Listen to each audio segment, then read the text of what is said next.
فاعبد الله مخلصا له الدين ألا لله الدين الخالص. الحمد لله وحده والصلاة والسلام على من لا نبي بعده وعلى آله وأصحابه أما بعد. Mes chers frères à Allah et mes chères sœurs, sachez qu'Allah Tabarak wa Ta'ala nous a fait grâce du plus grand des bienfaits et du cadeau le plus énorme qui soit, et qui est l'envoi du noble prophète sallallahu alayhi wa sallam, par lequel Allah Jalla wa Ala a illuminé la terre entière après de longues périodes de ténèbres, par lequel Allah Jalla wa Ala a uni les cœurs après leur division et leur désunion. Dans le sens, Allah y dit, Allah a accordé une grâce aux croyants en suscitant parmi eux un messager issu d'eux-mêmes qui leur récite ces versets, les purifie et leur enseigne le livre et la sagesse alors qu'ils étaient auparavant dans un égarement évident. Mes frères, Allah Jalla wa Ala, il a ordonné aux créatures d'obéir à ce messager, sallallahu alayhi wa sallam. Il nous a ordonné de l'aimer, de le suivre et de nous accrocher à sa voie.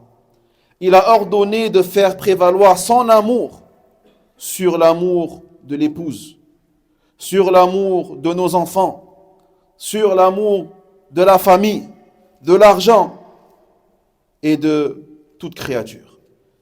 Dans le sens, Allah dit, si vos pères, vos enfants, vos frères, vos épouses, vos proches, les biens que vous avez acquis, le commerce dont vous craignez la perte et les demeures qui vous sont agréables, vous sont plus chers qu'Allah et son messager et la lutte sur le sentier d'Allah, alors attendez qu'Allah fasse survenir son ordre et Allah n'agrée pas ou ne guide pas les transgresseurs. Selon Anas, radiyallahu anhu, le prophète sallallahu alayhi wa sallam a dit, vous ne croirez pas tant que je ne serai pas plus aimé pour vous que vos parents, que vos enfants et que tout le monde. Donc mes frères, Allah Jalla wa Ala ordonne aux créatures d'avoir cet amour pour le prophète sallallahu alayhi wa sallam. Mais cet amour n'est pas une simple parole que l'on prétend ou une chose que l'individu peut montrer sans le prouver. Tu dois prouver ton amour pour le prophète sallallahu alayhi wa sallam. Allah Jalla wa Ala, il a mis en place une preuve et un signe évident, un marqueur clair de la véracité de ton amour pour le prophète sallallahu alayhi wa sallam. C'est quoi cette preuve? Eh bien, c'est l'attention particulière dans le fait de le suivre, dans le fait de lui obéir, dans le fait de t'attacher à sa voie et de calquer tes pas sur ses pas. Allah Jalla wa Ala, dans le sens, il dit, si vous aimez réellement Allah, suivez-moi. Dis-leur, ya Muhammad, si vous aimez Allah, eh bien suivez-moi. Et Allah vous aimera et pardonnera vos péchés. Ce verset, mes frères, tranche et est un jugement clair et tranchant au sujet de ceux qui prétendent aimer le messager sallallahu alayhi wa sallam sans s'attacher à sa voie et sans suivre sa route, et démontrent clairement que leur prétention d'amour pour le messager sallallahu alayhi wa sallam n'est qu'un mensonge. Ce ne sera qu'un mensonge, wallahi, tant qu'ils ne suivront pas la voie, le chemin, la méthodologie, la sunna et les pas du prophète sallallahu alayhi wa sallam. Mes frères, la preuve véridique dont l'existence chez le serviteur fait qu'il est bel et bien véridique, c'est un véridique, il est honnête, il est sincère dans son amour pour le messager sallallahu alayhi wa sallam, c'est le suivi de son droit chemin, c'est l'attachement à sa voie droite, c'est l'éloignement de toute innovation dans la religion et de toute invention dans la religion, à propos desquelles Allah Jalla wa Ala n'a fait descendre aucune preuve. Mes frères, Allah, certaines personnes ont voulu exposer leur amour, ont voulu montrer leur amour pour le prophète sallallahu alayhi wa sallam et ont fait du jour de sa naissance un jour de célébration, un jour de fête.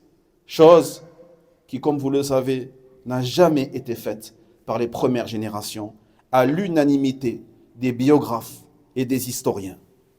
Ils rapportent au contraire que les célébrations n'ont commencé à être faites qu'après la 3e génération, le 3e siècle après la mort du prophète, alayhi salatu wassalam, et la disparition des meilleures d'entre elles. Donc mes frères, le mois, sachez également que le mois au cours duquel il est né, et qui est le mois de Rabi' al-Awwal, dans lequel nous sommes actuellement, est exactement le mois au cours duquel il est décédé. Plus que ça, le jour où il est né est exactement le jour où il est décédé.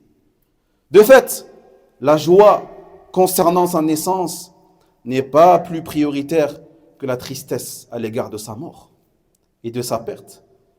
Ceci étant dit, ni l'un ni l'autre n'est à célébrer et n'est légiféré.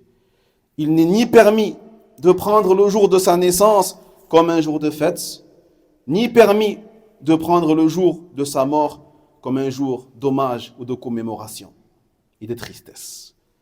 Les nobles compagnons, radiyallahu anhum, n'ont jamais rien fait de tout ça. Donc mon frère, si le serviteur désire montrer du respect, montrer de l'amour, montrer de la révérence pour le prophète sallallahu alayhi wa sallam, il sait ce qu'il lui reste à faire. Il sait ce qu'il lui reste à faire. Il doit pour cela faire comme les nobles compagnons, radiyallahu anhum. Mes frères, Abu Bakr n'a pas célébré cela. Omar n'a pas célébré cela. Ni Uthman, ni Ali, ni aucun compagnon, ni les générations dorées après eux. Ainsi, quelqu'un pourrait-il oser dire que les compagnons ont été privés de ce bien et que ceux qui sont venus après eux ont au contraire été guidés vers ce bien?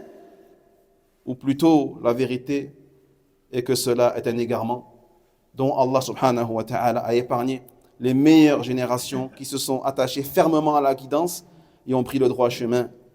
Donc mes frères, les dernières générations de cette communauté dont nous faisons partie ne pourront être réformées que par ce qui a réformé ces premières générations. Ceci est tout bonnement le suivi de la guidance du prophète sallallahu alayhi wa sallam et l'éloignement des inventions, des innovations dans la religion sur lesquelles Allah Jalla wa Ala n'a fait descendre aucune preuve, aucun verset, aucun hadith. Lorsqu'il exhorte les gens, le prophète sallallahu alayhi wa sallam, il disait les paroles les plus véridiques sont le livre d'Allah. Ce sont les paroles du livre d'Allah, le Coran al-Karim. Puis il dit la meilleure guidance est la guidance de Muhammad sallallahu alayhi wa sallam. Puis il dit, regardez ce qu'il répétait à chaque fois, les choses que l'on entend, mais qu'on ne retient pas ou qu'on ne veut pas entendre. Car ce ne sont pas les oreilles qui sont sourdes, mais c'est les cœurs qui sont sourds. À chaque fois, il disait, les pires des choses sont les innovations. Les pires des choses sont les inventions dans la religion. Et toute invention est innovation, et toute innovation, dalala, est égarement. La parole est claire.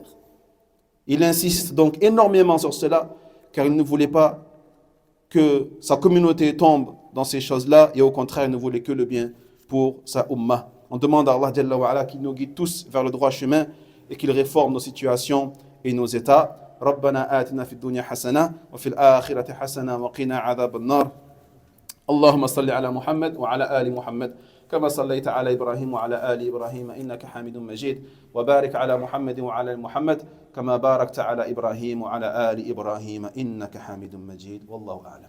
وينجي الله الذين اتقوا بمفازتهم لا يمسهم السوء ولا هم يحزنون.